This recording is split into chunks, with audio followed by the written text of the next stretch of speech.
contaminada y sucia, Dios saldrá de esa casa porque Él no puede vivir en una casa sucia. Pudiera ser que nosotros nos acostumbremos a vivir en una casa sucia, pero no Dios. Escuché de unos estudiantes universitarios que querían cuidar en los dormitorios universitarios la mascota del equipo de básquetbol, que era un chivo.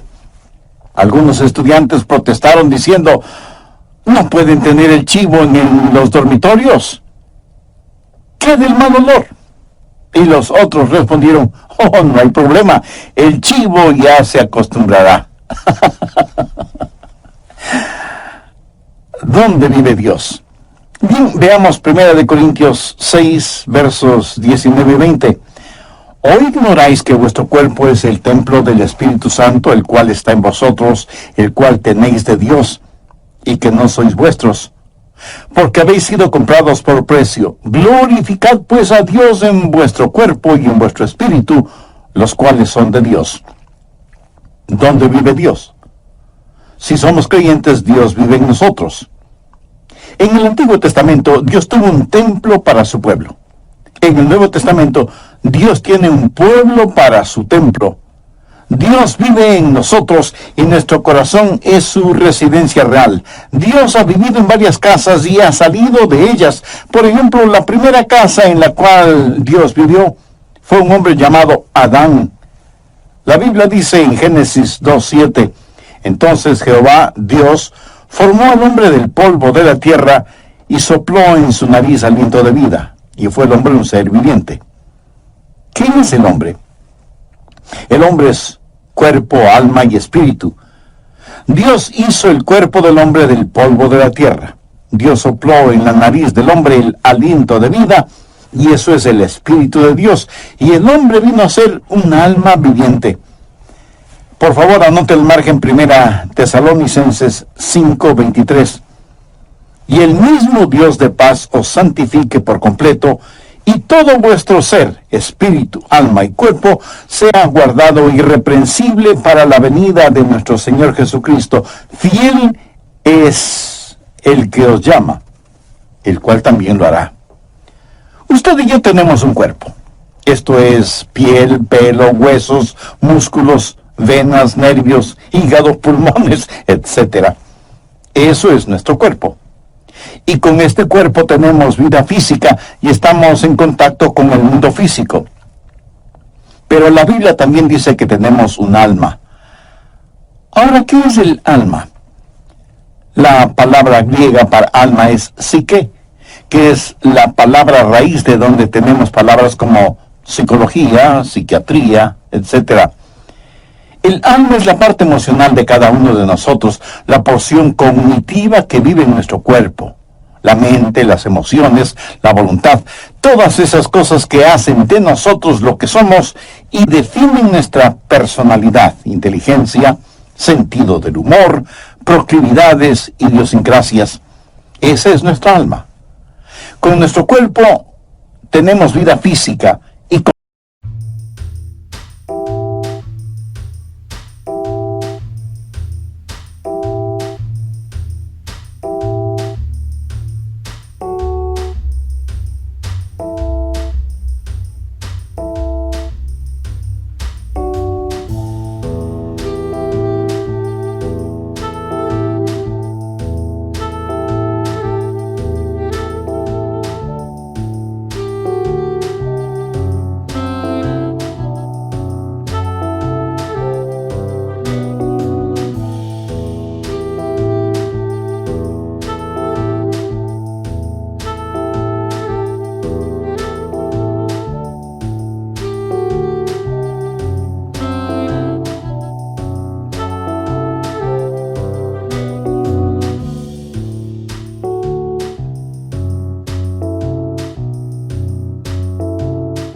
contacto con el mundo físico.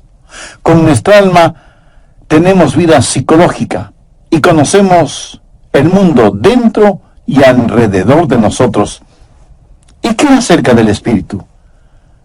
Yo solía pensar que alma y espíritu eran lo mismo, pero Eso no es lo que las Escrituras enseñan.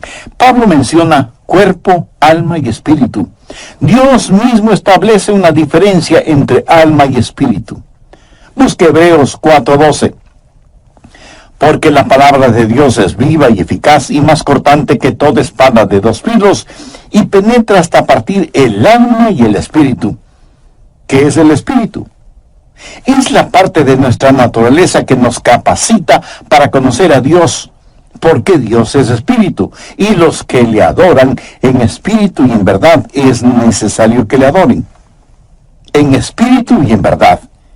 Y cuando somos salvos, el Espíritu de Dios testifica a nuestro propio espíritu de que somos hijos de Dios. Ahora, las plantas tienen cuerpo, pero no tienen un alma. Los animales, y esto seguramente le va a sorprender, tienen alma. En ese sentido, la palabra alma significa sencillamente vida consciente. En el Génesis se habla de criaturas vivas que tienen nefesh, o sea, alma. Por si no lo sabía, su perro tiene mente, emoción y voluntad. Pero lo que le hace al hombre más que un animal inteligente es que tiene un espíritu. Los perros nunca oran, aunque muchos seres humanos tampoco lo hacen. Y los animales no piensan en la eternidad. Las plantas tienen vida inanimada, los animales tienen vida animada, pero solo los humanos tienen vida espiritual. Dios puso en nosotros un espíritu, sopló en nuestra nariz aliento de vida y vinimos a ser seres vivientes, porque el Espíritu de Dios está en nosotros. Es el Espíritu el órgano de nuestro conocimiento espiritual, y Dios creó al hombre para vivir en él, y Adán fue una casa de 3/4, por así decirlo. Siendo que Dios es un Dios trino, tiene preferencia por el número 3, Padre, Hijo y Espíritu Santo. Y todo lo que Dios creó refleja esa verdad. ¿Qué es el espacio? Altura, anchura y profundidad. La altura no es la anchura y la anchura no es la profundidad. Cada una es diferente, pero son lo mismo. Son distintivas, pero inseparables, como el Padre, el Hijo y el Espíritu Santo. Pero no solo el espacio, sino también el tiempo. ¿Qué es el tiempo? Pasado, presente y futuro. El pasado no es el presente no es el futuro y el futuro no es el pasado. Cada uno es distintivo, pero son inseparables. Y cuando Dios creó al hombre, lo hizo cuerpo, alma y espíritu. Y todo vuestro ser, espíritu, alma y cuerpo, sea guardado irreprensible para la venida de nuestro Señor Jesucristo. Fiel es el que os llama, el cual también lo hará. Cuando Adán salió de la línea de ensamblaje celestial, iba a ser una residencia real. Dios iba a vivir en el espíritu de Adán. Y cuando la Biblia dice que Dios caminaba con Adán, ¿cree usted que Dios físicamente tomaba a Adán por el brazo para pasear por el jardín del Edén? Puede ser que sí, puede ser que no. Dios tiene poder para hacer lo que quiera hacer. Yo creo que Dios no estaba en el exterior, sino en el interior de Adán. Adán fue la casa primaria de Dios. Ahora quiero que anote las siguientes palabras, porque este estudio bíblico se desarrolla alrededor de esas palabras: diseño, deshonra, desolación y destrucción. En primer lugar, Dios creó a Adán, y Adán fue una casa de 3/4. El cuarto más interior, el espíritu, es donde Dios moraba con Adán. Dios diseñó esta casa de 3/4 como su casa primaria. Pero no solo fue una casa diseñada, sino que en segundo lugar se volvió una casa deshonrada cuando Adán pecó contra Dios. En Génesis 3:6 leemos: y vio la mujer que el árbol era bueno para comer y que era agradable a los ojos, y árbol codiciable para alcanzar la sabiduría. Y tomó de su fruto y comió, y dio también a su marido, el cual comió así como ella. Eso sencillamente quiere decir que pecaron, transgredieron la ley de Dios, porque cualquier pecado es transgresión de la ley divina, desobedecieron a Dios.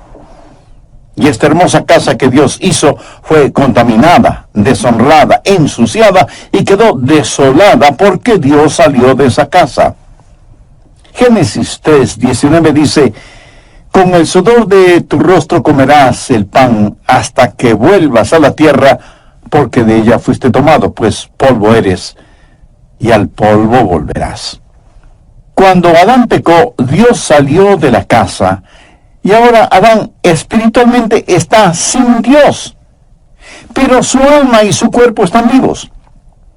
Adán es ahora una casa desolada, sin Dios. Y en vez de centrarse en Dios, se centra en sí mismo. Y en vez de que el espíritu tenga dominio sobre el alma tiene dominio sobre la mente, las emociones y la voluntad. Así que la casa diseñada fue deshonrada y quedó desolada. Y será finalmente destruida, pues polvo eres, y al polvo volverás. ¿Cómo murió Adán? Dios había advertido a Adán y a Eva que si comían del árbol prohibido, morirían. Cuando usted lee la Biblia, descubre que Adán vivió 900 años y tuvo hijos. Pero Dios no había dicho que morirían si comían del fruto prohibido. Entonces, ¿murió o no murió? Déjeme decirle cómo murió Adán. Murió inmediatamente en su espíritu, murió progresivamente en su alma y murió definitivamente en su cuerpo. Esto es muy importante y quiero que se lo grabe muy bien en su memoria. Ahora, ¿qué significa el estar perdido? ¿Están perdidos solo los ladrones, los violadores, los asesinos, los drogadictos, los depravados sexuales? No. Estar perdido es estar sin Dios. ¿Cuánto se necesita pecar para estar sin Dios? La mitad de un pecado, ni siquiera un pecado entero. Dios jamás vivirá en una casa sucia. Dios ya no permaneció en Adán, que fue su residencia real y primaria. El instante que Adán pecó, inmediatamente murió en su espíritu. Leemos en 1 de Juan 5:12, el que tiene al Hijo tiene la vida, el que no tiene al Hijo de Dios no tiene la vida.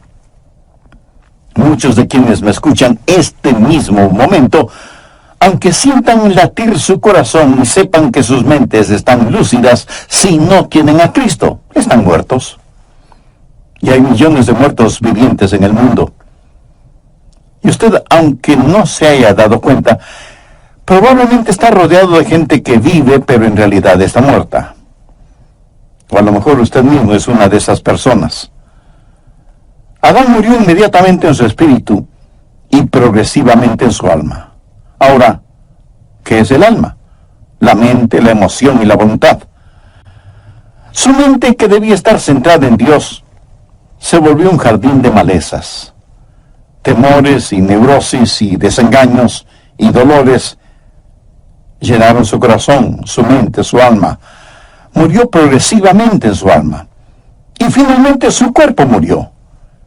Pero la semilla de la muerte ya estuvo en él el momento que pecó. Muchos durante la época de Navidad compramos lo que llamamos un árbol natural o vivo. Mi amigo, ese árbol ya nada tiene de vivo o de natural, porque murió el momento que lo cortaron. Y si está muerto, ya no es natural, porque carece de vida. Puede parecer que tiene vida, pero solo espere unos días y ese árbol dará evidencias no de tener vida, sino de estar absorbido por la muerte. Hay personas que van a las iglesias bien decoraditas, lucen atractivas y frescas, pero están separadas de la vida de Dios. Solo hay que darles tiempo y su separación de Dios, su muerte espiritual, se hará evidente. Sin Dios morimos inmediatamente en nuestro espíritu, morimos progresivamente en nuestra alma y final y definitivamente morimos en nuestro cuerpo.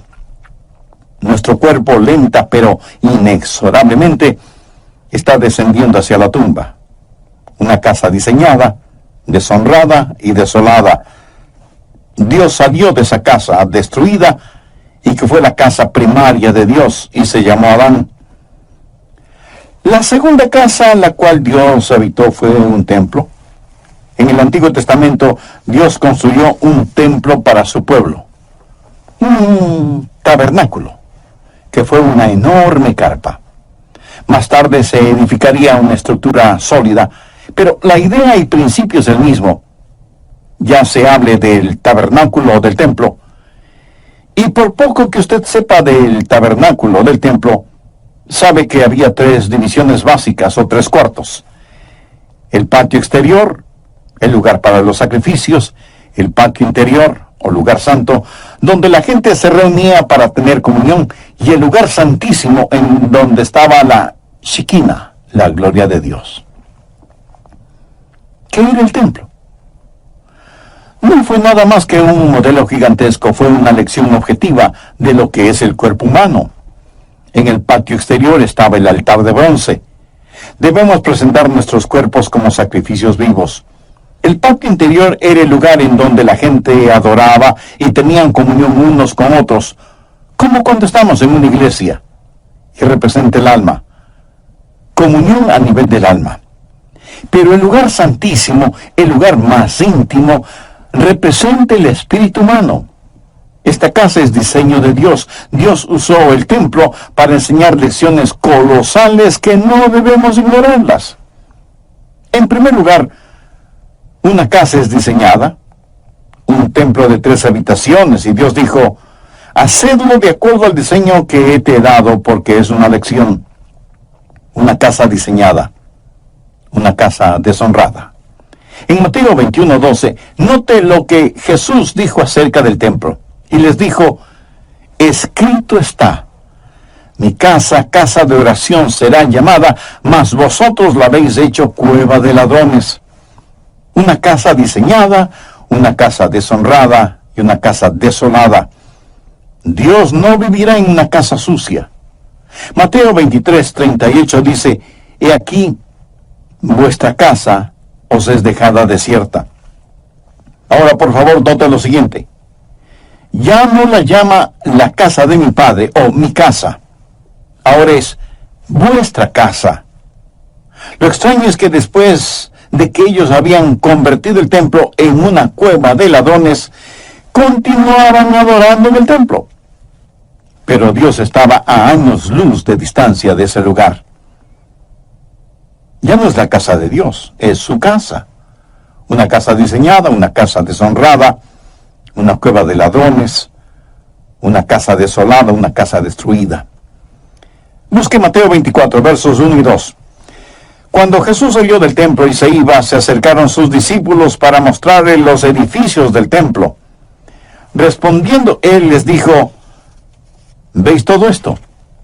De cierto os digo que no quedará aquí piedra sobre piedra que no sea derribada. En la actualidad usted puede visitar el sitio en donde estuvo el templo una vez y no encontrará una piedra sobre otra. Hay otros templos que han sido preservados, pero no este. La profecía de Jesús se cumplió. Está viendo lo que sucede. Una casa primaria, una casa designada y diseñada, y Dios sigue adelante. ¿Alguna vez ha considerado a su cuerpo como la casa de Dios? Si usted es un creyente, sabe que su cuerpo es el templo del Espíritu Santo, y así lo enseña enfáticamente la palabra de Dios. Ahora, si usted no tiene una relación personal con Dios por medio de Jesucristo, no se preocupará demasiado en tener la casa de Dios limpia y en orden. ¿Que cómo puede tener una relación? ¿Cuál fue esa casa perfecta? El mismo Señor Jesucristo. En Juan capítulo 2, versos del 19 al 21, note lo que Jesús dijo acerca del mismo. Respondió Jesús y les dijo, destruid este templo, y en 3 días lo levantaré. Dijeron luego los judíos, en 46 años fue edificado este templo, y tú en 3 días lo levantarás. Mas él hablaba del templo de su cuerpo. Jesús supo que su cuerpo era el templo de Dios, y era un templo perfecto. Primero, una casa designada. Jesús dijo, has preparado un cuerpo para mí, una casa diseñada. Él fue el segundo Adán, cuerpo, alma y espíritu. Fue totalmente perfecto. Una casa designada. Él pudo señalar a quien quiere y decir, ¿quién de ustedes me acusa de pecado? Por eso nació de una virgen para ser perfecto. Él no es el hijo de Adán. En Adán todos mueren. Él vino como lo hizo, nació de una virgen para ser lo que fue, sin pecado. Él fue lo que fue, sin pecado, para hacer lo que hizo, morir por nuestros pecados. Solo un sacrificio perfecto sería aceptable delante de Dios y, sin embargo, esa casa designada fue una casa deshonrada. Y usted pregunta, ¿cómo pudo ser eso posible? Si esa casa era Jesús, ¿fue ese templo deshonrado? Absolutamente. Veamos Isaías 53:6. Todos nosotros nos descarriamos como ovejas, cada cual se apartó por su camino, mas Jehová cargó en él, esto es, en Jesús, el pecado de todos nosotros.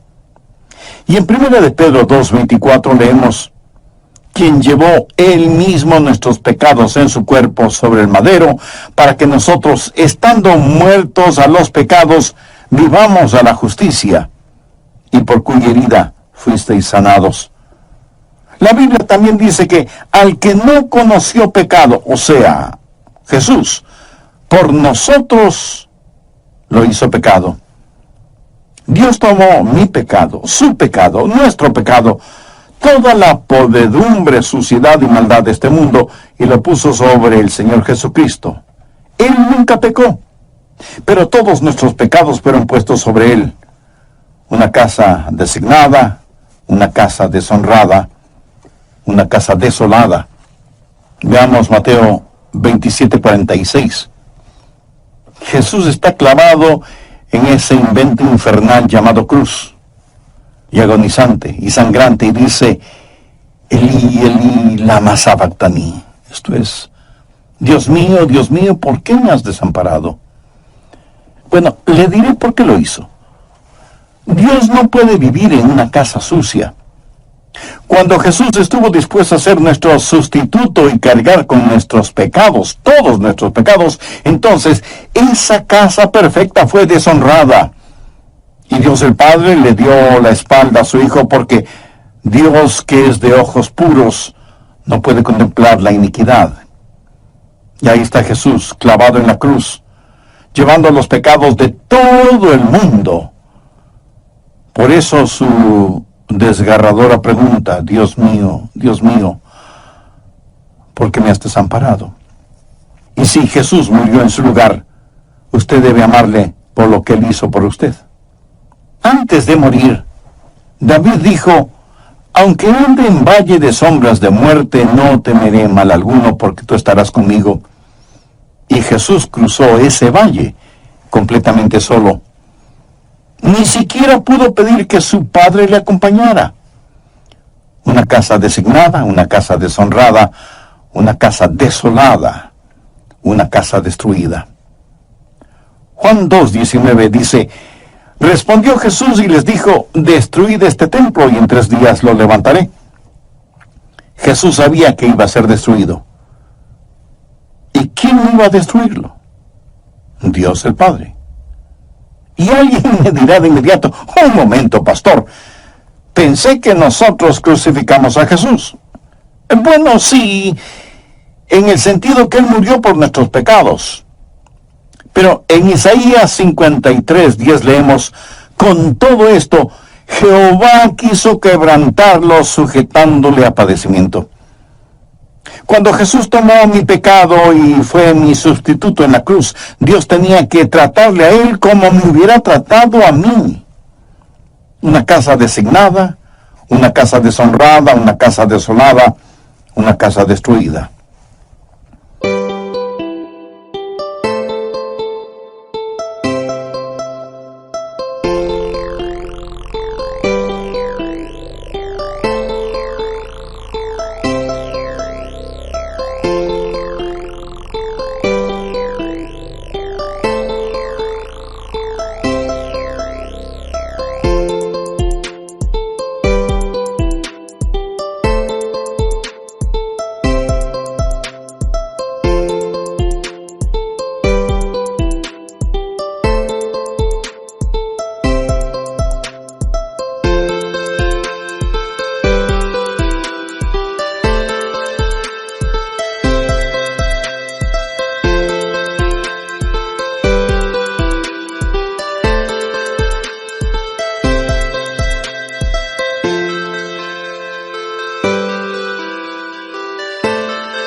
La Biblia dice en Romanos 8:32, el que no escatimó ni a su propio Hijo. Permítame hacerle una pregunta. Si Dios no escatimó ni a su propio Hijo cuando llevó nuestros pecados en la cruz, ¿qué le hace pensar que Dios va a perdonarle a usted si rechaza a quien llevó sus pecados, o sea, a Jesús? La casa primaria de Dios fue Adán. La casa perfecta de Dios fue el Señor Jesús. ¿Sabía que Dios dejó de cambiarse de casa? Veamos 1 Corintios 6, 19 y 20. ¿O ignoráis que vuestro cuerpo es templo del Espíritu Santo, el cual está en vosotros, el cual tenéis de Dios, y que no sois vuestros? Porque habéis sido comprados por precio. Glorificad pues a Dios en vuestro cuerpo y en vuestro espíritu, los cuales son de Dios. ¿Quiere saber en dónde vive Dios ahora? Si usted es un creyente, Dios vive en usted. Dios vive en mí. Y ya no se cambiará de casa. Y tal vez usted me pregunte, pastor, ¿está seguro de eso? Total, absoluta y completamente seguro. Anote el margen, 2 Corintios 6, 16. ¿Y qué acuerdo hay entre el templo de Dios y los ídolos? Porque vosotros sois el templo del Dios viviente. Como Dios dijo, habitaré y andaré entre ellos y seré su Dios, y ellos serán mi pueblo. Ahora retrocedamos hasta el Evangelio de Juan, capítulo 14 y verso 16. Y yo rogaré al Padre y os dará otro consolador, para que esté con vosotros para siempre.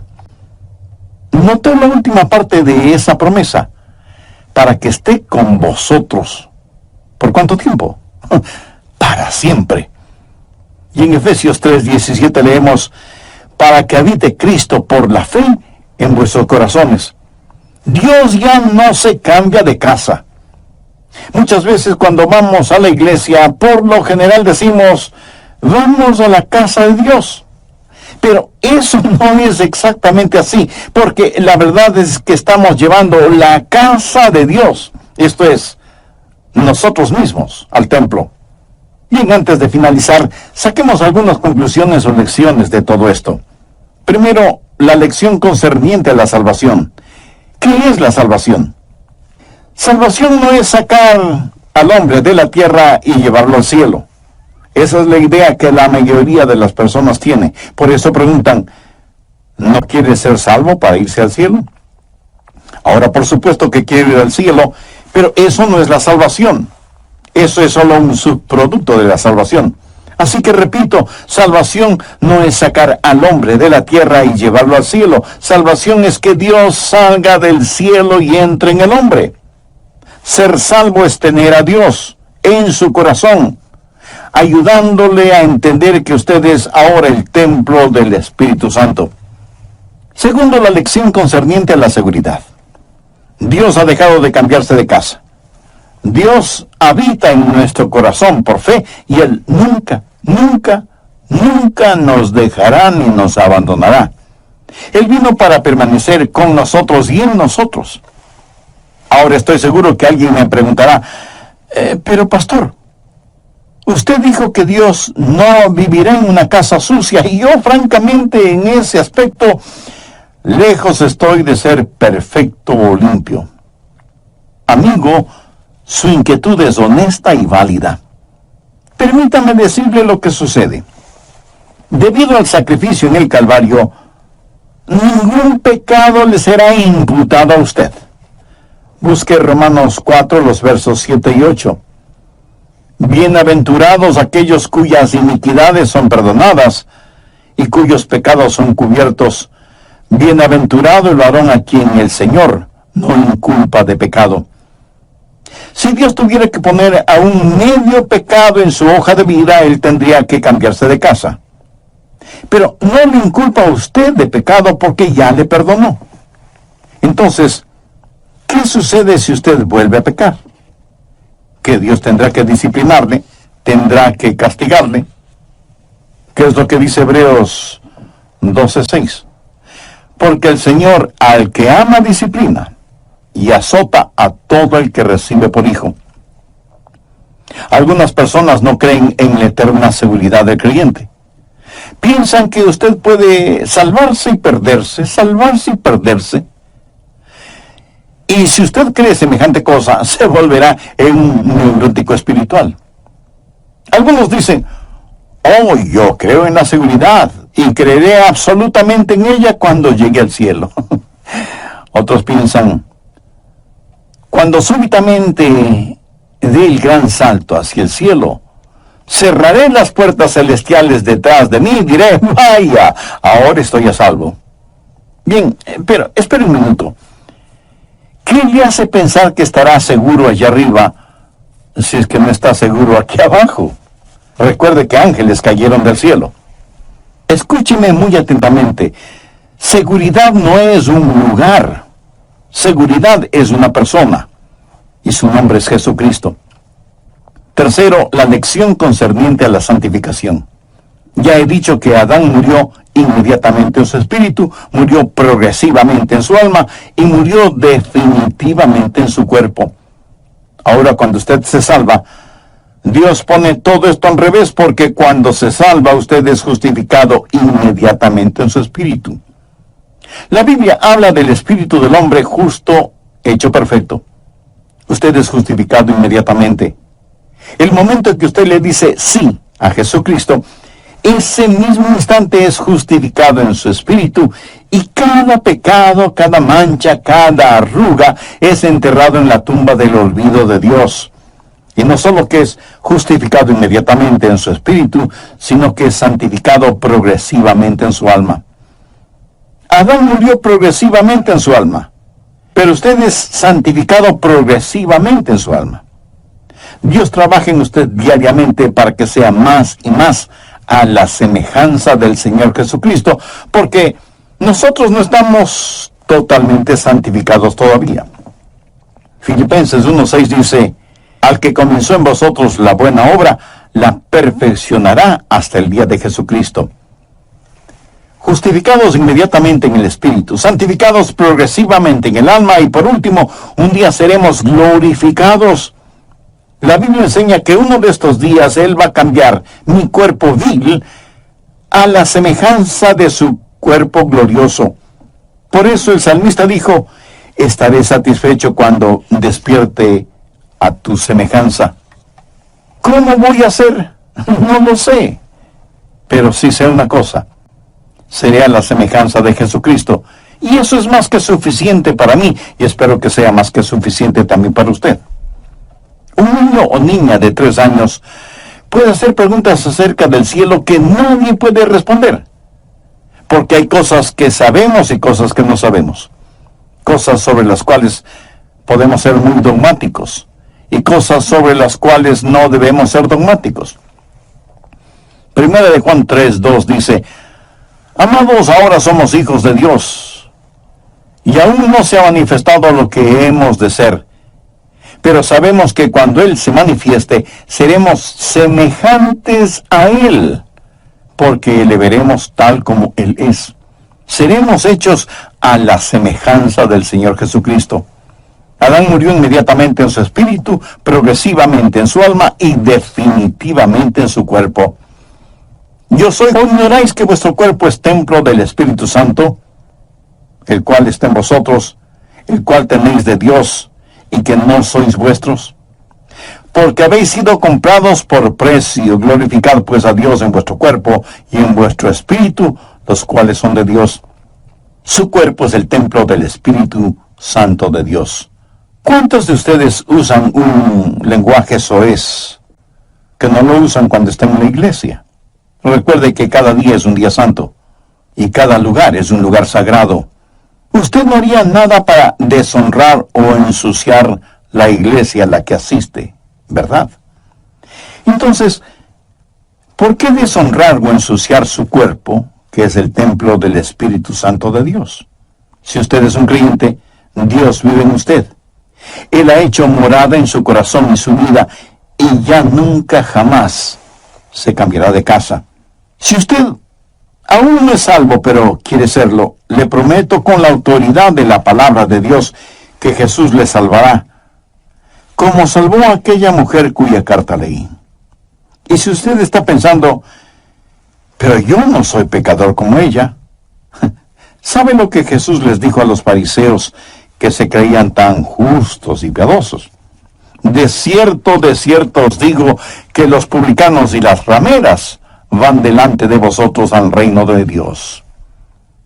No hay ninguna persona tan mala que no pueda ser salvada, y no hay ninguna persona tan buena que no necesite salvación. Y si usted quiere ser salvo ahora mismo, le invito a orar conmigo esta oración. Querido Dios, soy un pecador y estoy perdido. Necesito ser salvo y quiero ser salvo. Señor Jesús, tú moriste en la cruz del Calvario para salvarme y prometiste que me